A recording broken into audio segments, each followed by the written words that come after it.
সেটার জন্য আমি অপেক্ষা করছি।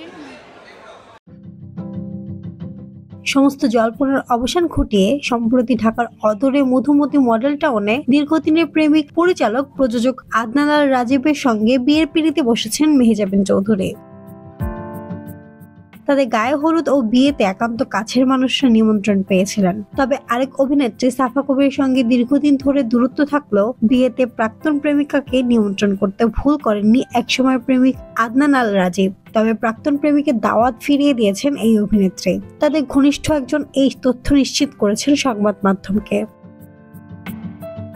বলা দরকার, ছোট পর্দার দর্শকপ্রিয় অভিনেত্রী সাফা কবির ক্যারিয়ারের শুরুর দিকে রাজীবের নির্দেশনায় বেশ কিছু কাজ করে নির্মাতার নজর কাড়েন। একটা সময় সাফা রাজীব চুপিসারে চুটিয়ে প্রেম চালিয়ে যান। চাওয়ার আছে, মেহেজাবিনের সঙ্গে প্রেমের সম্পর্ক চলাকালীনই সাফার সঙ্গে রাজীব মন দেওয়া নেওয়া শুরু করে।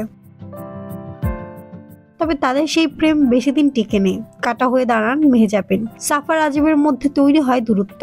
এরপর তাদের মুখ দেখা দেখিও বন্ধ হয়ে যায়। তবে জীবনের দ্বিতীয় ইনিংসের প্রাক্তন প্রেমিকাকে দাওয়াত দিতে ভুল করেননি রাজীব। তবে চোখের সামনে এক সময়ের প্রেমিক রাজীব আরেক সহকর্মীর গলায় মালা দিবেন কিছুতেই মানতে পারছিলেন না সাফা কবির, যে কারণে প্রাক্তন প্রেমিকের দাওয়াত ফিরিয়ে দিয়েছেন তিনি। মন খারাপ অভিনেত্রীর।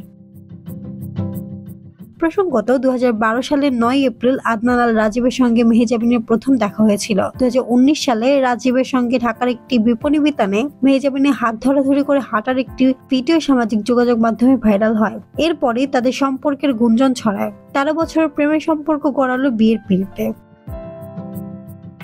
মাহমুদ আঞ্জুম বৃষ্টি, ডেস্ক রিপোর্ট, কথা কম।